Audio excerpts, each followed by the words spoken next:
Hi guys, this is the first look at the 2015 released 8th grade science STAAR test. In this we will look at each of the categories. This presentation is broken down into all of the questions from category 1 and then 2, 3, and then 4 so that we can compare them. They will also be broken down into 6th, 7th, and 8th grade. The items that are dual coded will be highlighted. I will also have an item average and then an SE average for each item. The first thing I wanted to look at is the state averages for the past 3 years. In 2013, you can see that almost 75% of our kiddos passed, and then from there we've gone down a little bit. This year our average was the same as last year in 2014. So let's get started.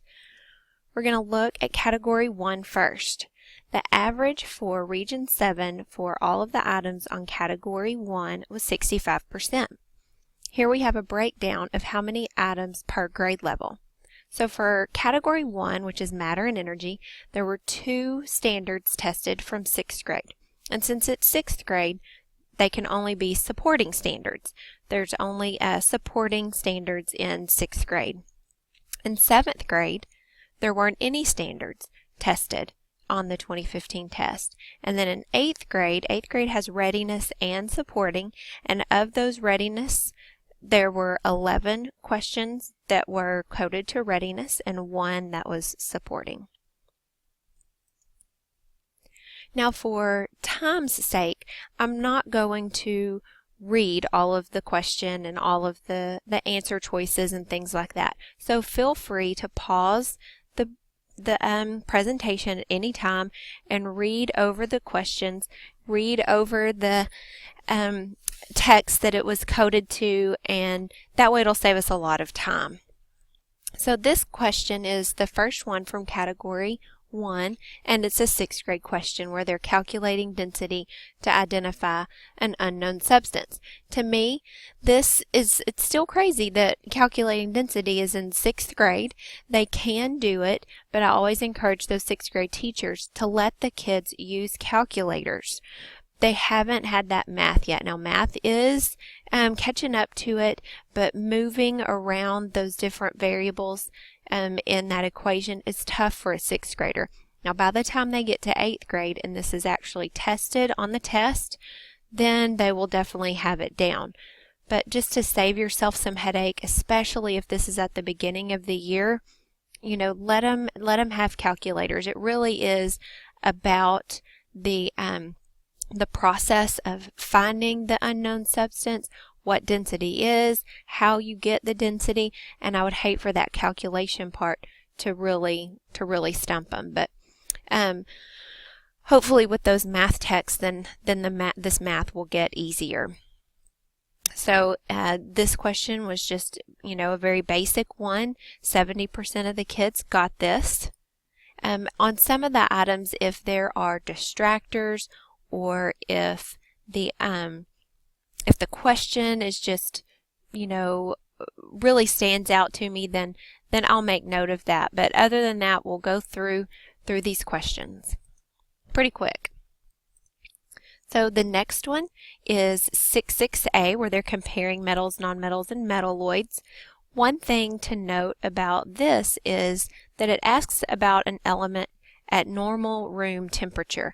Now we'll look at this in a few other questions, but that's wording that I don't remember seeing anywhere before, but that's something that whenever we're talking to our students about metals and nonmetals, metalloids, their properties and things, we need to make sure that we point out that the periodic table is the state of matter at normal room temperature. So I don't want that wording to throw them off. Here we've got our first 8th grade item where they're describing the structure of an atom.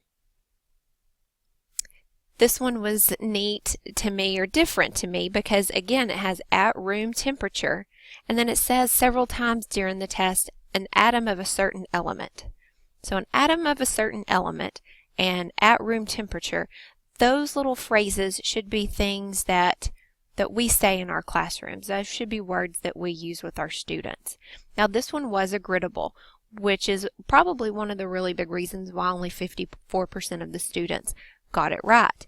Because if it has 36 protons, 36 electrons, and a mass number, hopefully they are going to their periodic table and using several different strategies to figure out what this answer is. And then hopefully they bubbled correctly. So let's take a second and look at some griddable information. These are the current griddables that an 8th grade student could see. This is what the 8th grade science griddable looks like. And then this is the 6th, 7th, and 8th grade math test. Notice it has the positive and negative here, and again it has the fixed decimal. And then if you have students who are taking the Algebra 1 test in 8th grade, they're going to see a different griddable. So just practice having your kids bubble in their answers in different ways on all three of these if that's what your students are going to see. Hopefully you can team up with your math teacher and you guys can get those griddable scores a little bit higher. Here, this test question is all about the location of the particles. And in some of them, I've highlighted parts of the tech that are explicitly asked here in the question. So if you want to take a second to pause and read the question and the answer choices. Here we see that 73% of the students got this one right this year. This test question. It was tested, this essay was tested twice, so there was an average of 54. This one was dual coded to models in 8th grade, specifically a model of an atom.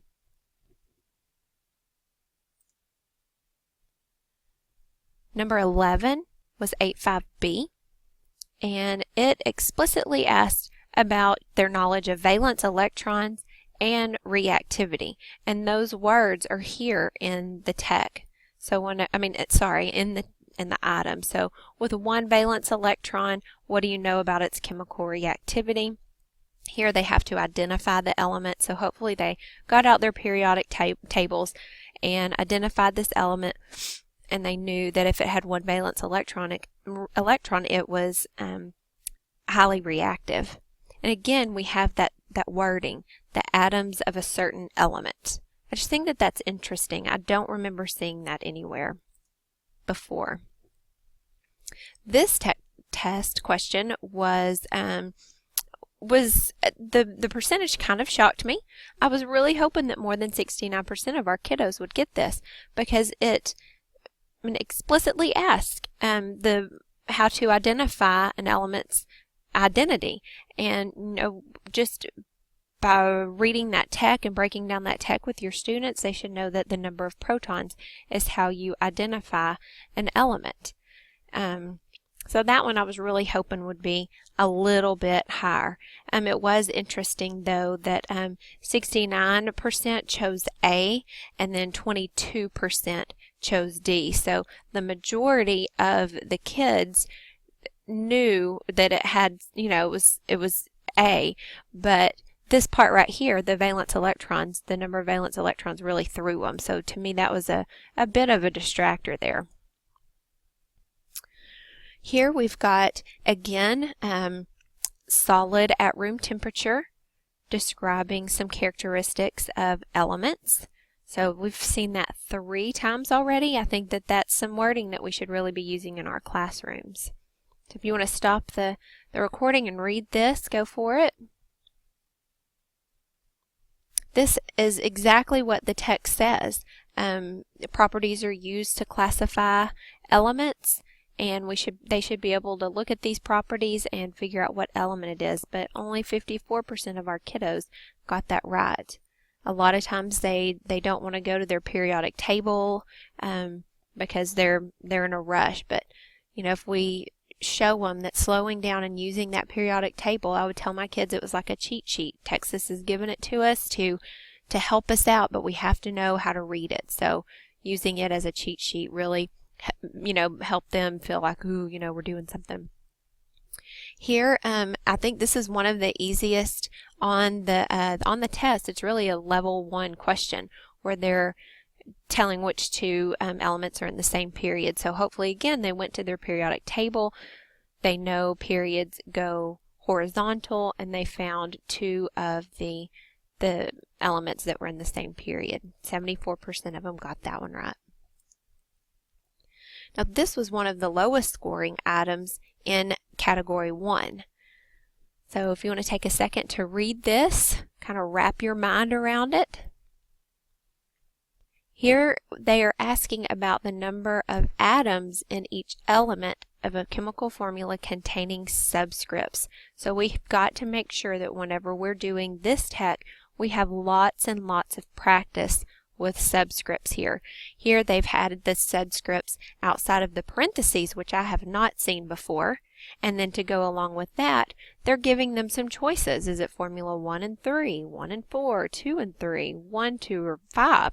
So I think these answer choices here, being in Roman numerals, giving them an option, and having the subscript outside of that formula in the parentheses is what really contributed to that low score. I think that our kids can count elements and count atoms with subscripts pretty well, but you know, they're bumping it up a level. On this test question, it's recognized chemical formulas are used to identify substances, and here we've got containing subscripts again. The equation below represents a chemical reaction, and then what's going on, how many atoms are in the reactants. So they not only had to know the reactants from the products, they had to also know the difference in how to count the elements, how to count the atoms. They had to know how to count the number of atoms, with subscripts and with coefficients. So there was a lot going on in this question, which, you know, might help us understand why only 64% passed. This they did really well on. This was the second highest scoring question for the region, where they had to find the compound where there was twice as more oxygen atoms as hydrogen atoms, and they did really well on that one. Here we have 8.5e, where they're investigating how evidence of chemical reactions indicates that there's a new substance form. We've got a couple of these questions, and again, if we have a chemical reaction, new substances is pretty much what they target most of the time. 76% of the kiddos got this one right, and they should have known that there was a new substance produced. Here we've got another question with the new substance. We have all of these solutions, and then here in this last solution, they can see that there's a dark solid formed on the zinc metal. So again, a new substance has been made. But a lot more students got this one wrong than compared to this one right before it, which I thought was really interesting. 76% got this one right, and only 61% got this one right. I don't know if there was just too much reading or if they didn't stop and pay attention to the picture, but on here 61% chose F, which was the right answer. 4% chose G, 8 chose H, and then J, which was our distractor. 28% of our kids chose J. So really they either thought F and they knew it, they knew that that new substance was formed, or they chose J because they didn't know. And you know that this is the first test where TEA has had a question with none of these or none of the above on an 8th grade science test. So we need to be throwing those on our common assessments and stuff, just, you know, to make the kids realize that it's not a distractor. Sometimes your answer is there. Here we have 60% of the students balancing equations. Well, sorry, take that back. They are not balancing the equations. They are finding the one that is balanced. So make sure that whenever you give them chemical equations to see if they're balanced or not, they have coefficients in them, just like all of these do. Well, all of them but H. But here we've got 14% chose F, 15% chose G, 11% chose J, and then 60% chose H, which is the right answer. So they either knew it or they guessed between F, G, and J. That's what that data tells me. Okay, on to category 2. Force, motion, and energy. Again, 65% of the region passed, or got 65% of these questions right. 4 of them came from 6th grade, 1 came from 7th, and 7 came from 8th grade. If you want to take just a minute to pause and look at this question. This was one of the lowest scoring questions that wasn't a griddable. So they pretty much guessed on this question. A was the right answer and only 45% chose it. 21% chose B, 22% chose C, and 11% chose D. So 45% of the kids knew it or guessed really well, and then the rest of them just randomly chose an answer. I think gravitational potential energy is a word to add to our vocabulary list and really start using with the kids too. That's, getting really down to those details. Here we have another question with calculating speed. The students really seem to do poorly on these every year, but they are getting better. You can see in 2013 and 24%, and then 41%, and then now we're up to 59%. But again, they're having to convert minutes to hours, just like last year. This is still one of the lowest ones, but they're getting better. Here they did really great on this question, 88%. This was the highest one on the whole test. They have to read these graphs. So if you want to read for just a second, maybe think about why you think they did well on it. Here, I think that because it was resting for 5 minutes, I think that's what really gave them the edge on this one. I think that that's why they did well, because for the most part, the rest of the graph looks the same. Here we have energy transformations for 6th graders. We have the heating element, we have a motor, and we have a drum here in this clothes dryer. But if they look at those labels, hopefully they would see the heating duct and they would see the motor, and they would be able to figure out the right answer. So hopefully they're reading their diagrams. I know I've heard some teachers say our kids, some of them don't have a washing machine or a dryer. They don't know these parts, but hopefully by reading those labels, they can figure out how that energy is being transferred. This was a very interesting question to me. We have an athlete here who is lifting weights. You can see he's got 200 newtons in one picture, 400 newtons in the other, and then they had to compare these two pictures. So I actually like that they have the picture on this because it really, drills it in that if there's no change in the position, then there's not any work being done. So there has to be a change in that position for work to actually be done.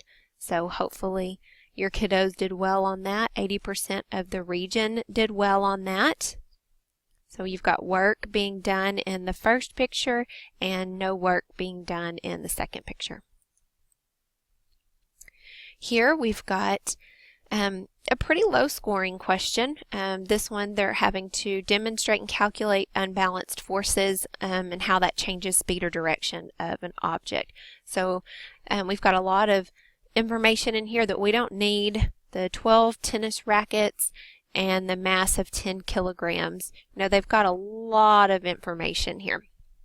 But if they go to their formula chart and they see that force is mass times acceleration, and they read the question, they're going to have to look to see which cart has the greatest change in speed.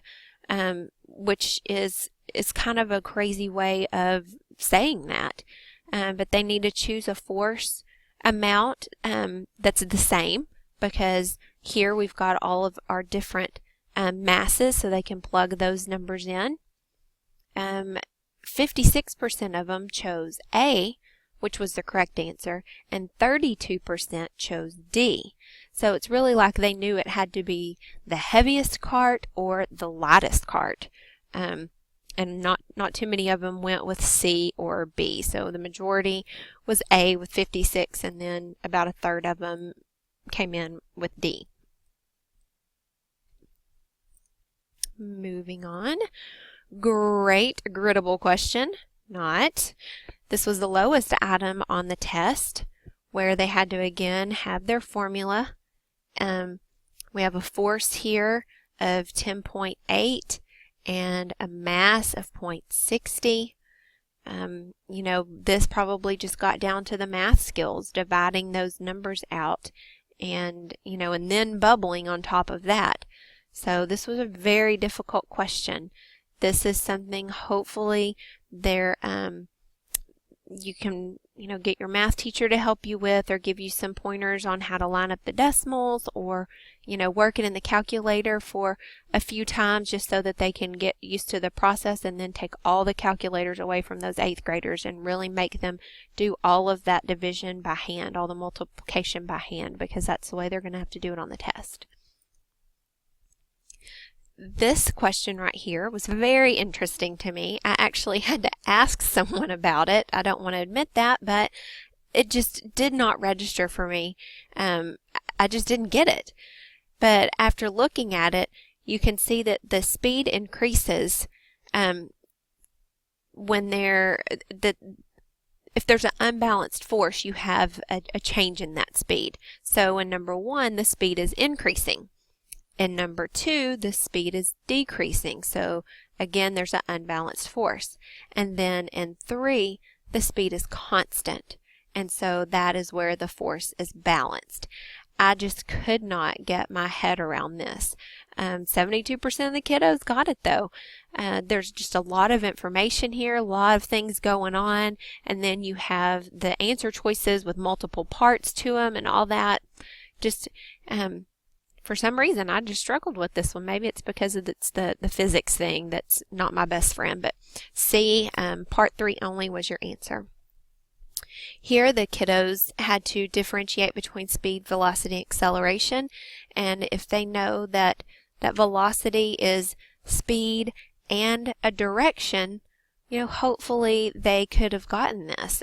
You could easily eliminate A and D because there's not a direction with it. And then if they use their formula chart, or if they've been calculating speed, they're going to know that it's going to be a distance over an amount of time. So your answer there was C. This is a great question. I know a lot of teachers do this one in their class.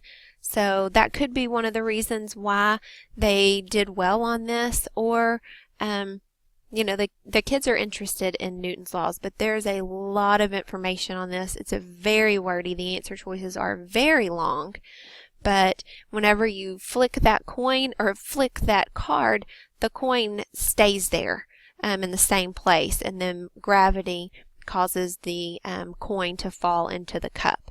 This is a great, easy one to do whenever the kids are learning about Newton's laws of inertia. And they did pretty well on that one. Here is another Newton's law question.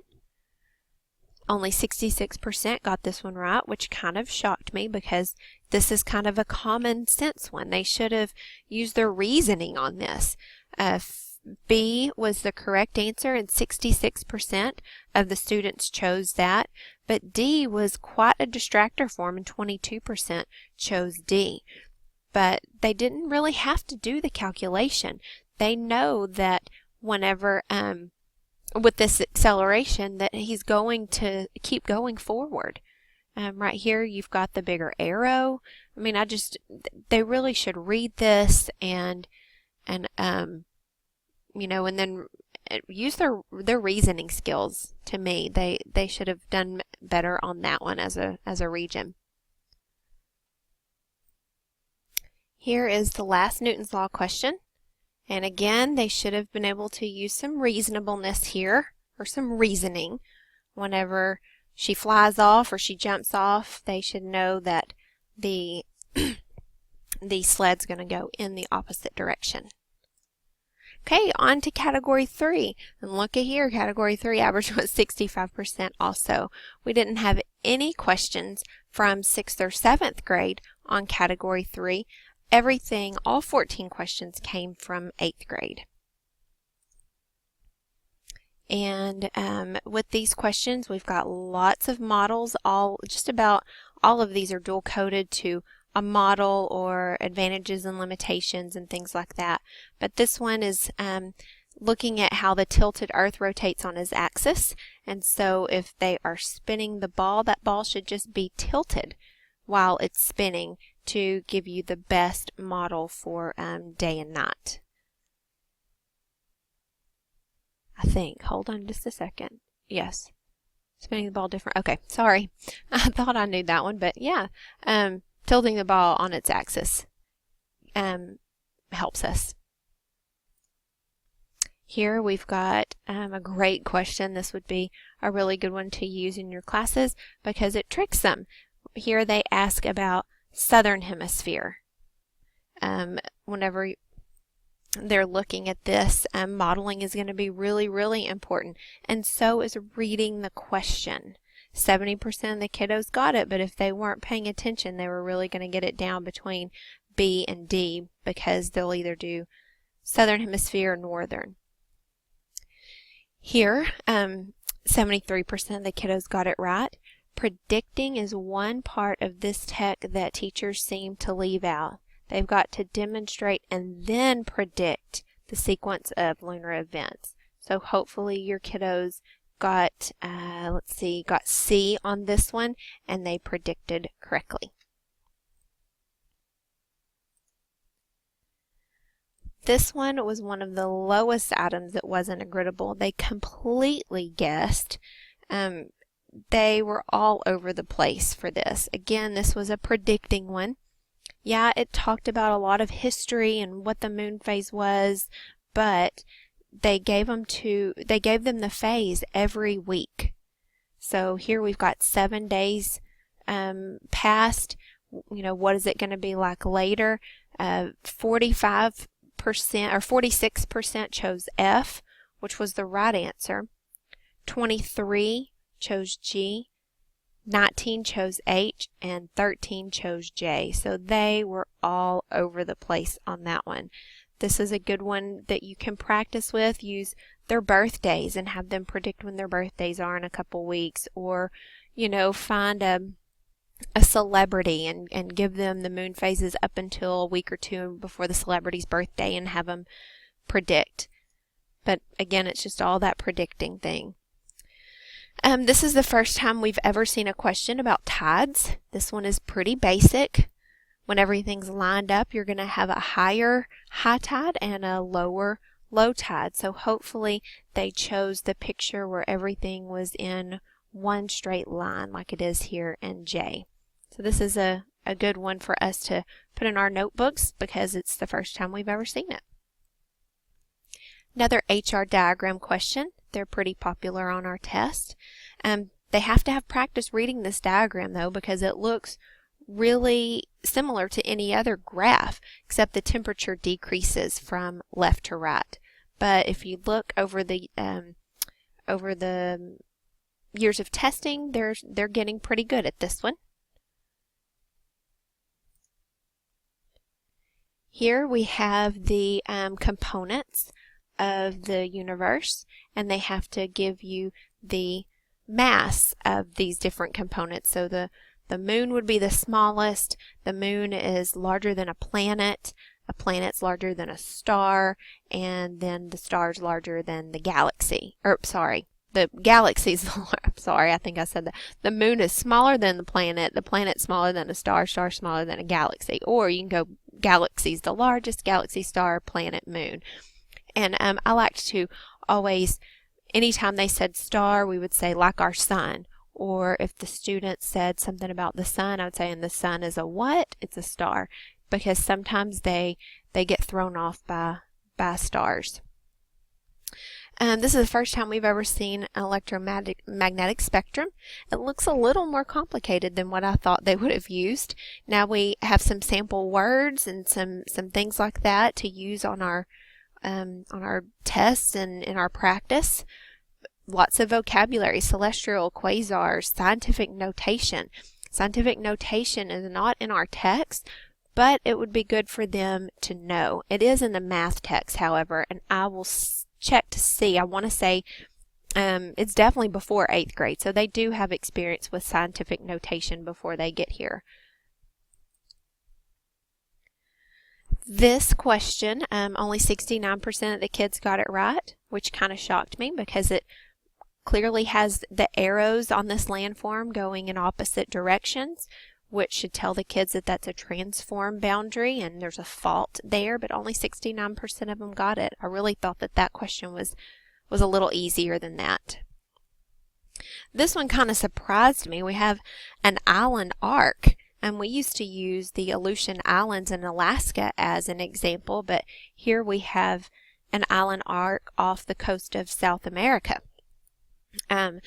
That's where there's a converging boundary that creates these volcanic mountains, and then they rise above the water level to form these islands.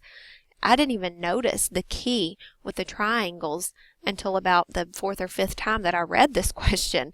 So, through the process of elimination, they should have known this.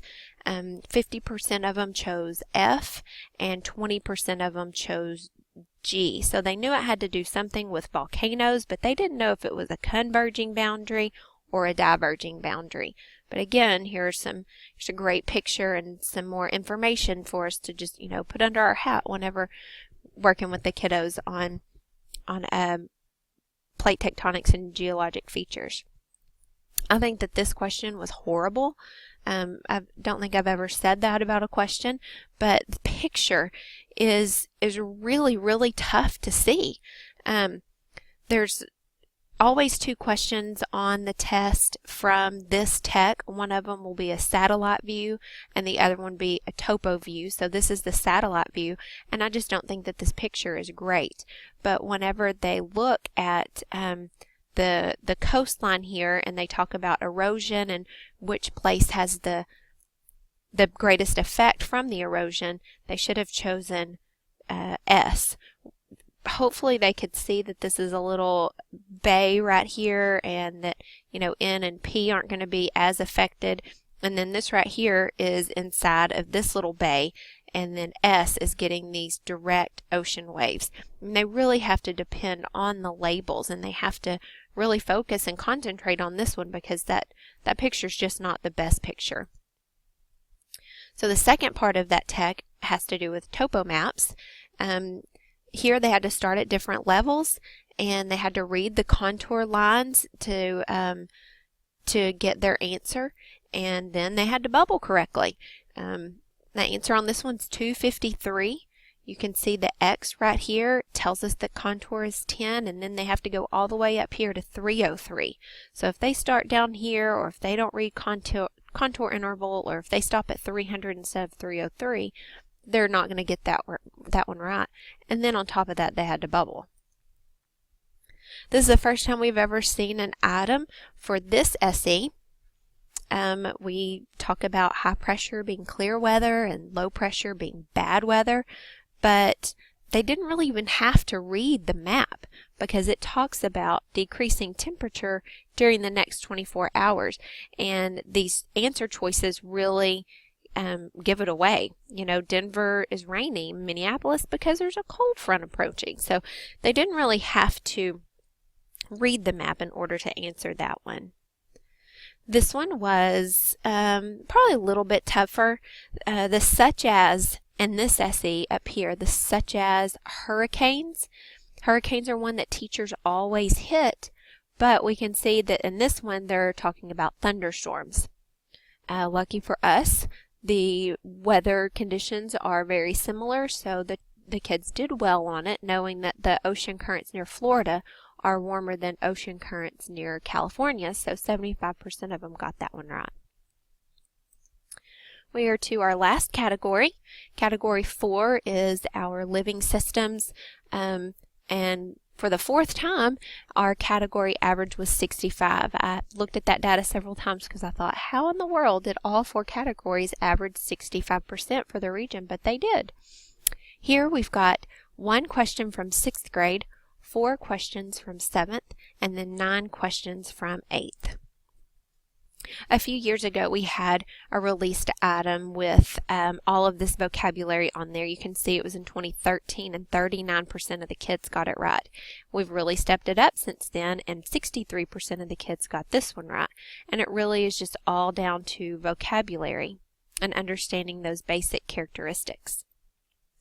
Here's a 7th grade question. J, the all of the above is new for us, but this really gives us a really good checklist whenever we're teaching this tech. There are some great words in here, great vocabulary words, and some really good direction for 710B. Second time we have seen a dichotomous key. I cut the answers and put them up here just because it was getting really long. First time we had a dichotomous key, 64% passed, and now we're up to 78%. So again, it's not about all of these words. Kids a lot of times get bogged down in this, but it's about the process of identifying the insect or the leaf here. Here we've got body systems. Again, I always like to point out that this 7th grade tech only has students identify the main function of a system. You don't dive down into every single organ and every single thing that could go wrong with it, and homeostasis and balance and all that kind of stuff. It's really just what's the main idea of each body system. So on this one, they have a nose and a mouth. They've got some lungs here. So the main function of this one is to exchange gas in the environment.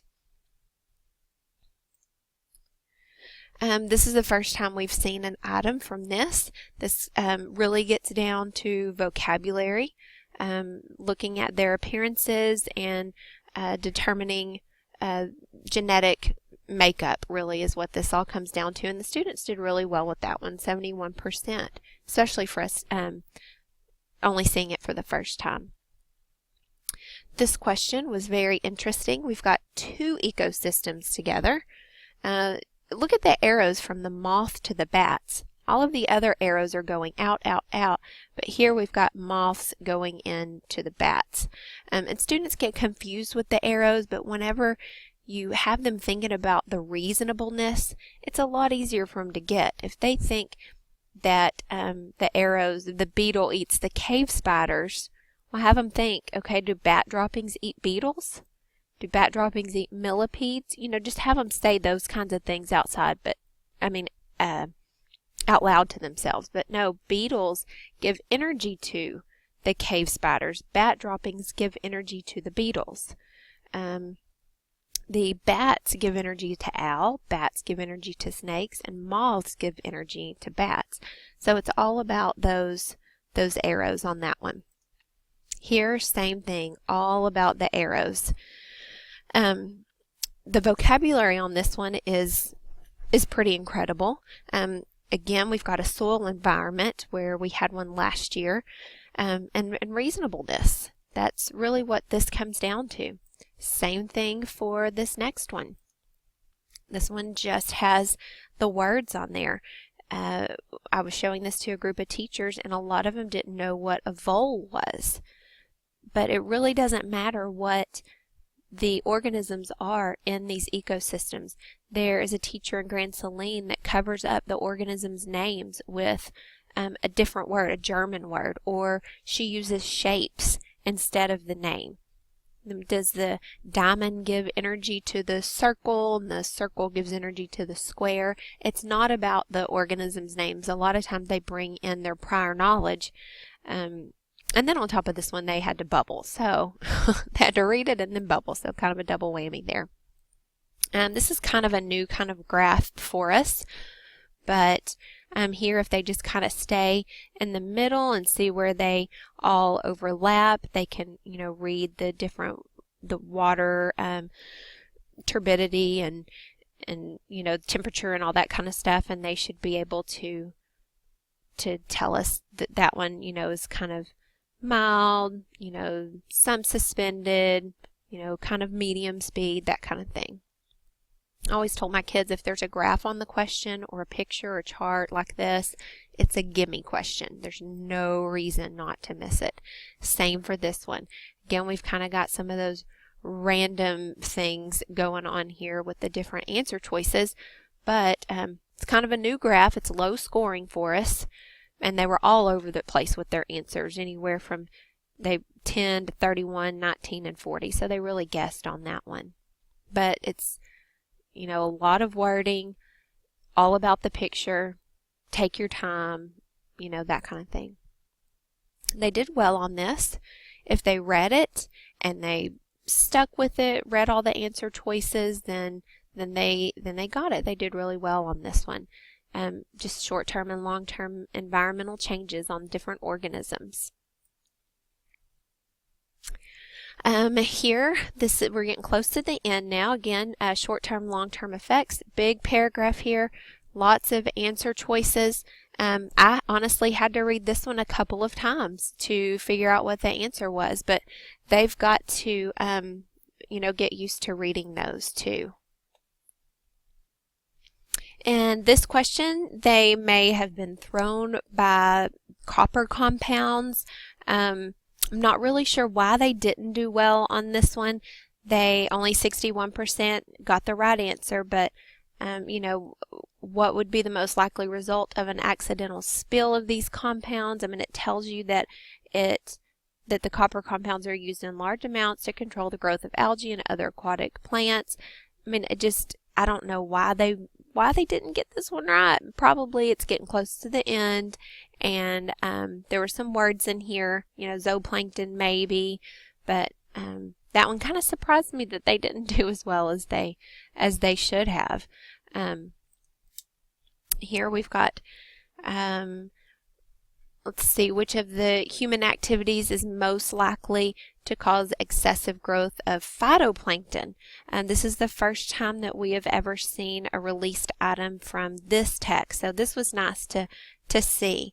The use of chemical fertilizers that are carried by runoff into rivers.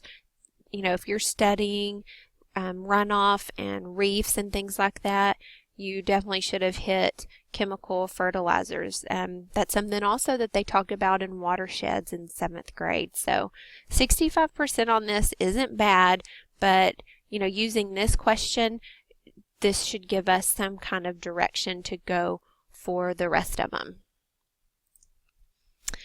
Here I just wanted to show you the blueprint and show you that each of those items were tested the same amount of times that they said that they were, and then I wanted to point out the process skills. We are supposed to see about 40%, at least 40% of the test dual coded, and those were all those little blue bars down at the bottom of each slide. In 2013, about half of our test was dual coded.